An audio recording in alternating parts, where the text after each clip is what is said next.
Major funding for KPBS Evening Edition has been made possible in part by Bill Howe Family of Companies, providing San Diego with plumbing, heating and air, restoration, flood and remodeling services for over 40 years. Call 1-800-BILL-HOWE or visit billhowe.com.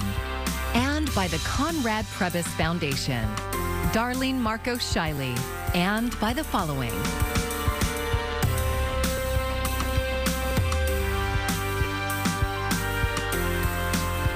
And by viewers like you. Thank you. San Diego police announced dozens of arrests in an undercover operation targeting human trafficking. Thank you for joining us. I'm Maya Trabulsi. Police say the task force rescued 8 teens from alleged traffickers. KPBS reporter Kitty Alvarado has the story. Hi, baby. Hey, how are you? I'm good. How are you, love? Good. This video is from Operation Better Pathways, a month-long investigation to stop human trafficking. They shared the results on Tuesday at San Diego Police Department headquarters. We have heard an unending call for help from some of our neighborhoods who have watched their streets turn into open-air sex markets. Operation Better Pathways was led by our county's Human Trafficking Task Force to address complaints of trafficking and exploitation in both San Diego and National City. San Diego Police Chief David Nislight said it led to the arrest of 48 people. He said they rescued 8 children from traffickers. The youngest victim rescued during this operation was 13 years old. She was seen walking the street and waiting for someone to pick her up to buy sex from her. Officers rescued her and reunited her with her family. San Diego County District Attorney Summer Stephan said a new law to decriminalize sex work allows traffickers to be brazen. The traffickers and the buyers were boasting on social media that because of the decriminalization new law that they can just openly sell human beings for sex on our streets, not in San Diego County. She says she went out with a task force twice and was shocked at what she saw. Lines of cars, like this is some kind of buying a hamburger at a 24/7 place. But these are human beings. It's an unacceptable situation. Stephan said everyday people in our community are fueling the multi-million-dollar industry. These are doctors, lawyers, construction workers, teachers, superintendents that are often out there buying someone, even though they have their own children, their own wives, their own sisters, their mothers, but they're still willing to go out and buy a human being for sex. That is what fuels the $810 million industry of human trafficking. They must be held accountable. State Attorney General Rob Bonta said the team helped 41 victims who would be offered support services and said he wanted to be in San Diego in person to thank those who made that happen. Thank you for your work, for your service, for your commitment. The cameras are on now and so are the bright lights, but we have folks in this room who do this work every day when there's no cameras and no bright lights because they care. San Diego Mayor Todd Gloria issued a warning to traffickers. If you do wrong in this city, if you harm others, if you try and tear down our communities, if you want to harm our children, law enforcement is watching. We know who you are. We will come find you, and we will take you down. Kitty Alvarado, KPBS News. Cal State San Marcos is removing one of its founding fathers' names from campus because of comments he made decades ago about people who came to the U.S. illegally. KPBS North County reporter Tanya Thorne looks into the decision and what's next for the building. The late William Anderson Craven had a long history as a public servant in the military, on the San Diego County Board of Supervisors, and in the state Senate. But his biggest accomplishment was bringing North County its own university, Cal State San Marcos. In April 1993, Craven Hall was named for the senator for his role in establishing the university. But that dedication was met with controversy over comments he made 2 months before during a hearing on border issues. There'd be a lot of people who disagree with what I'm going to say, and it's just a thought that I have. It's not a philosophy of mine, but It seems rather strange that we go out of our way to take care of the rights of these individuals who are perhaps on the lower scale of our humanity for one reason or another. That comment got Craven accused of racism towards undocumented immigrants. But it was not until this year that university officials voted to have the late senator's name removed from Craven Hall. The vote came after a task force spent 18 months in research, meetings, and discussion of the change. It was a lot of work, and I think people struggled. They struggled with ways in which to reconcile what they were learning, how they were hearing very different views, and to think about what was the right thing or the best thing to help the campus and the students and faculty and staff here move forward. To hear from the senator's family and his friends that we are compassionate. This is an emotional and difficult issue. There is pain there for sure. And then we also heard from students and community members who were in pain. We have colleagues on this campus who have been in pain for 30 years over this. And so there was a lot of emotional work that went into it. And a lot of emotion for the senator's daughter, Tricia Craven Worley. She says her father dedicated his life to the university. He did it exactly for the people who are populating the university now. Over 50%, as you know, are Hispanic. It's exactly what he had in mind. Now, if that's what he had in mind, why are they removing his name? This is so wrong. Craven had defended his comments, saying they were taken out of context. My father never apologized because he never said anything wrong. What he said was, first of all, a conjecture, not a statement, because perhaps means perhaps. Well, maybe. Well, what am I thinking? Perhaps they are on a lower level of humanity in a hearing on economics. Craven's name isn't the first to be removed from a school building or city monument. But Craven Worley thinks that if the past is going to be brought up today, it should be brought up for every statue commemorated on campus to be fair. Prado Olmos says the decision upholds the university's mission and values. Is it fair to judge someone in the past by the values of today? I think, in my mind, that's kind of a false dichotomy, because the values of today were there in the past. They just weren't acknowledged or held up. They weren't part of the structures of politics and power at the time. Senator Craven's name and bust has yet to be removed. The university plans to discuss how to best commemorate the senator's contribution in a different way. But his daughter says if his name isn't good enough to be on the building, she doesn't want it on campus at all. I want to retrieve his papers and memorabilia from the library. I will demand that his scholarship that we created be stopped, and that the principal be returned to the family to distribute in an appropriate way, because, oh my gosh, who would ever want, I mean, would you want to have a scholarship that's from a white supremacist racist? So, if that's the case, we don't want anything to do with it. Good luck. Tanya Thorne, KPBS News. Not one, but two major weather systems are about to hit San Diego County. The first tonight. KPBS reporter Melissa May tells us what to expect and how one organization is helping people experiencing homelessness stay warm and dry.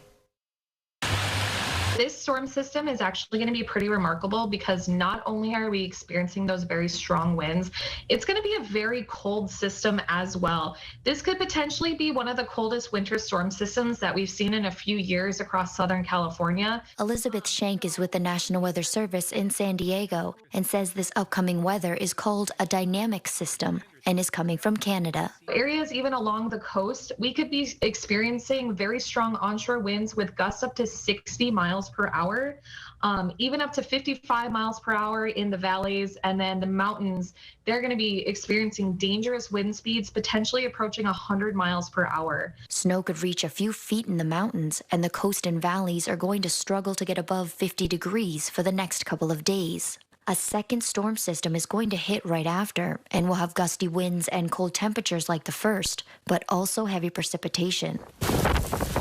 But what happens to the homeless on the street during inclement weather? A lot of these individuals who've been chronically on the streets are compromised health-wise in one way or another, right? So when there's an added the added burden, in a sense, on their bodies physically, it really can throw them off and make them ill. Starting tonight from 4 p.m. to 5 a.m., Father Joe's Villages will convert their 2 dining areas into a temporary emergency shelter. And we know that of the point-in-time count, the most recent of the 8,500, half of them are on the streets and unsheltered, right? So there's a lot of need out there. So we offer 95 beds that we make available. Individuals with children and animals are encouraged to use the inclement weather beds, and warm clothing is also distributed. We're constantly inviting individuals not only in for the one night of inclement weather, but also then to stay with us so they can register for the beds that are on an ongoing basis, and that's where really all our comprehensive and wraparound services are applied. With the high wind warning, Shank recommends staying out of the water regardless of swimming ability, and secure your outdoor furniture. Check out weather.gov/SGX to see the forecast in your exact region. Melissa May, KPBS News. And the wind is expected to pick up in the overnight hours, and into tomorrow we'll have the extended forecast heading into the weekend a bit later in this newscast. Next week, the Supreme Court will hear a case involving President Biden's student loan forgiveness plan. The outcome of that case will also affect the ongoing COVID-19 pause on payments many have taken advantage of. Payments could resume within 60 days if a decision is announced quickly, or later this year if a decision isn't announced until June, when the Supreme Court ends its session. New asylum rules announced by President Biden are being compared to his predecessor. A 30-day public comment period is now in effect before any changes at the border are implemented. Essentially, those who arrive at the U.S.-Mexico border from a third country will not be allowed to seek asylum in the U.S. Some exceptions will be made for unaccompanied children, however. A similar policy introduced by the Trump administration was defeated in federal court. Those waiting to seek asylum in the U.S. come from all over the world, and that includes those who escaped Russia, worried that they'll be drafted into the war against Ukraine. Rosa Flores caught up with one family who made that journey. Michael and Nellie Manzarin loved life in Russia with their 2 boys, Mark and Philip. Life was good. Vladimir Vladimirovich Putin. But their world turned upside down last September when Vladimir Putin declared the first draft since World War II, drafting men Michael's age. I don't want to kill innocent people of Ukraine. They're protecting their territories. They're protecting their homes. Michael thought about his own family. I was afraid for my boys. I was afraid for my family. Was that your biggest fear? Oh, yeah, one of my biggest fears, of course. At the time, fear spread quickly in Russia. Wives and mothers wailed as their loved ones were forced to go to war, and thousands of Russians fled to neighboring countries to avoid the draft. The backup at the Russian border seemed endless. Turns out, many of them were headed to America. In fact, the number of Russians encountered at the U.S. southern border has nearly tripled since Putin imposed the draft. From about 1,600 Russians in August 2022, the month before the draft, to more than 4,500 in January 2023. So this is Russia. This is the bus station. Fearing Michael could be drafted at any moment, the Manzarins separated. Praise God, it was just temporary. Michael left Russia first to Kazakhstan by bus. A week later, and here is Nellie in the bus. Nellie and the boys joined him. My favorite moment. Mark was so happy to see me. He was crying. And they traveled by train to Uzbekistan. This is Uzbekistan, Cherchik. where they slept on the floor of an apartment they shared with friends for more than a month. But they were nervous because Uzbekistan is a post-Soviet country that can be friendly to Russia. Then they learned some of their Russian friends were entering the U.S. They crossed the border from Mexico to the United States. It happened to one family, then to another family, and we started to pray. In late November, with guidance from a U.S. nonprofit organization, the Manzarins arrived to Reynosa, Mexico. This is the video of our apartment, which is across the border from South Texas. There, Michael says, up to 700 Russians were waiting for their own chance to enter the U.S. legally. All the people that were there, they were against the war. That was the reason why they left Russia. This is the day when we crossed the border. In January, after 40 days of waiting there, the Manzarins say U.S. immigration authorities allowed them to enter the U.S. legally under something called humanitarian parole, which allows them to seek asylum while in the U.S. Gracious God, we thank you. Their first weeks in America, they were hosted by pastors like this family in Austin, Texas, where Nellie celebrated her 27th birthday. And the entire family celebrated being free and safe together. And that was Rosa Flores reporting. KPBS has a dedicated border reporter, Gustavo Solis, who has covered the asylum issues extensively. One recent story shows how asylum seekers are using a new smartphone app to begin the process, and you can watch that anytime on the KPBS YouTube page. A positive update for the Team USA basketball star who was held for months in a Russian jail. The WNBA's Phoenix Mercury announced today that Brittany Greiner will make her return to the court. She's signed a one-year deal to play in the upcoming season, and that starts in May. Greiner was released in a prisoner swap in December and has kept a low profile, but she did make an appearance at a golf tournament in Arizona last week. I'm Amna Nawaz. Tonight on the NewsHour, Jeff Bennett is in Ohio and speaks to the CEO of the company whose train derailed there, causing a chemical spill. Coming up at 7 after Evening Edition on KPBS. Mission Valley will host one of the top-selling rock bands of all time this fall. Guns N' Roses will perform at Snapdragon Stadium on October 1st, and that is a Sunday. And this will be the band's third show in San Diego, with the most recent in 2016. Select pre-sales tickets will be made available tomorrow morning at 10 a.m. The Oceanside International Film Festival returns tonight with the world premiere of I Am All Right. Founded 12 years ago, the festival showcases shorts, documentaries, and feature films from around the globe. KPBS film critic Beth Accomando has this preview. The Oceanside International Film Festival reflects the passions of its executive director, Lou Niles. So every year, you can expect to find films focused on music and surfing. We've got a full night of surf on Friday night that starts at 5 p.m. with one session that's headlined by Sweet Adventure, which is an incredibly innovative surf film.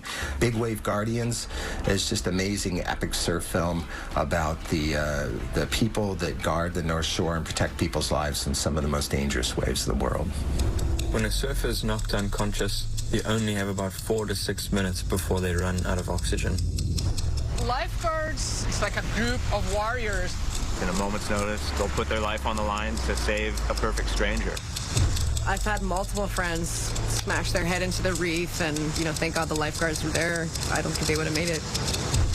The festival will also showcase the dark comedy Publisher Perish, about a professor trying to secure tenure. You should know, not a big fan of tenure. Once you get tenure, it's nearly impossible to lose your job, unless you do something really stupid. And then he accidentally kills a student, and the hilarity kind of snowballs, and it gets even worse from there. Dark humor also fuels a documentary called Jack Has a Plan, about a man with a terminal brain tumor who wants to film his final days. You want the whole thing on tape? Yeah, completely. Why? That's insane. We all die at some point. It has to deal with knowing it's going to happen and how you live your life and how you try to accept that death is going to get you. I just got home one day after work and he was like, I quit my job. And he wants to end his life at a certain point. And so it's kind of a fascinating story. It's a lot more uplifting and amazing than you might think that type of storyline exhibits. And we'll have a Q&A after that with some end-of-life discussion as well. That'll be pretty fascinating and interesting. The festival also showcases short films from San Diego filmmakers and from around the globe. We like it because there's so much creativity in knocking out a great story in a short amount of time, and then we also get to have more films from more places around the world. San Diego just saw the sale of the Ken Cinema, but Oceanside International Film Festival is fortunate to have the single-screen historic Brooks Theater as its venue. The festival runs through Saturday in Oceanside. Beth Accomando, KPBS News.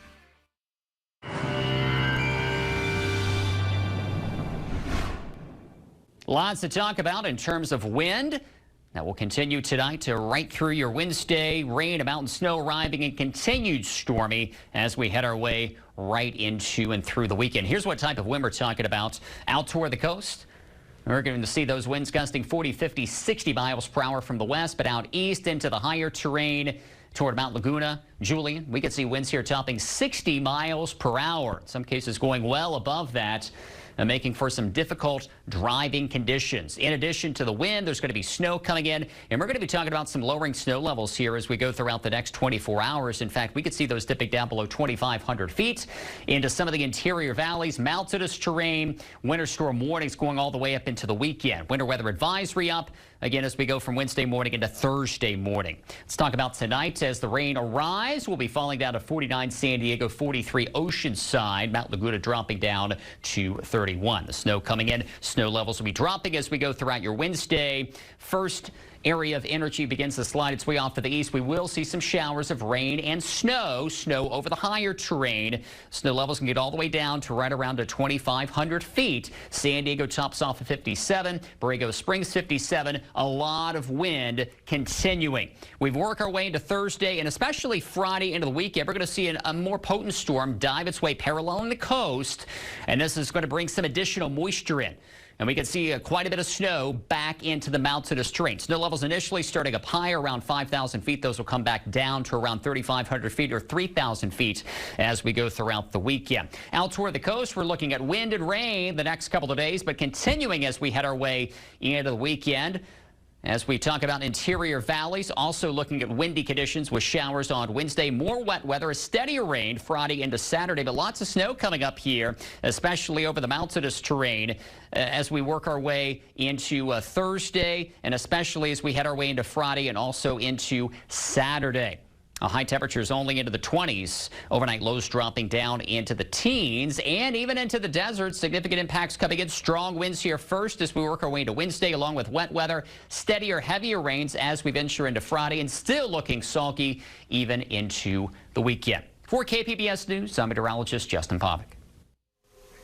Green bins are becoming more common across San Diego County since a bill to reduce the amount of food waste sent to landfills went into effect last year.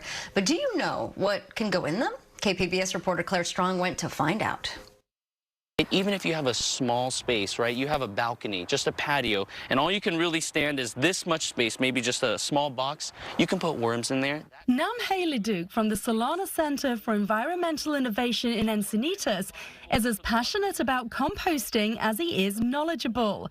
Asked what should go into those green bins, he says the general rule is if it grows, it goes. Your blueberries, your strawberries, banana peels, orange peels, eggshells, even this friendly looking guy. Things we should be putting into the green bins include plate scrapings, vegetable trimmings, even meat. And don't forget to throw your used paper towels in there too. Just remember not to include anything like plastic, which doesn't break down easily. So if you're thinking paper product, you're thinking the right way. Let's take a look at even some of this stuff, old tissues and napkins that we've used in the past. This also putting into our compost pile. Nam recommends storing organic waste in a composting caddy until we're ready to transfer it into the green bin. Paper can be used to create a sort of composting burrito, which keeps the caddy clean. We have orange peel, we have green onions. This is actually kind of Kind of therapeutic. Yeah, isn't it nice? Here. Oh, and this one's interesting. This is the coffee, the ground coffee, and this coffee bag can also actually be recycled and composted. Another top tip by NAM: freeze your waste until collection day to avoid smells and unwanted pests. So now we know what we should be putting in our green bin. Why are we being asked to do it? Well, it's all part of Bill SB 1383, which aims to cut the amount of organic waste being sent to landfills across California.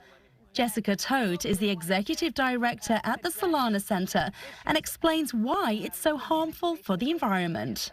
In our landfill, we put layer upon layer, and so there's no oxygen getting to that material, and it creates gas, as I mentioned, methane and nitrous oxide, which are as much as 80 times more potent than carbon dioxide.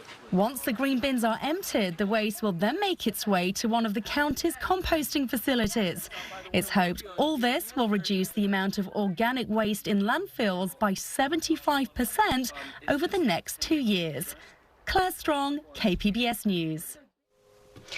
Some great information there. Well, here's a look at what we're working on for tomorrow in the KPBS newsroom. NPR Morning Edition is keeping an eye on the latest winter storm that will bring serious weather issues to California and much of the country in the days ahead.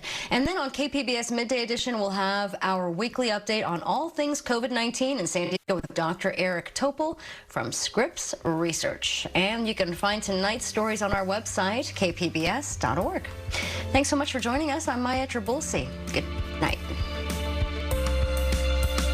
Major funding for KPBS Evening Edition has been made possible in part by Bill Howe Family of Companies, providing San Diego with plumbing, heating and air, restoration, flood and remodeling services for over 40 years. Call 1-800-BILL-HOWE or visit billhowe.com. And by the Conrad Prebys Foundation, Darlene Marcos Shiley. And by the following: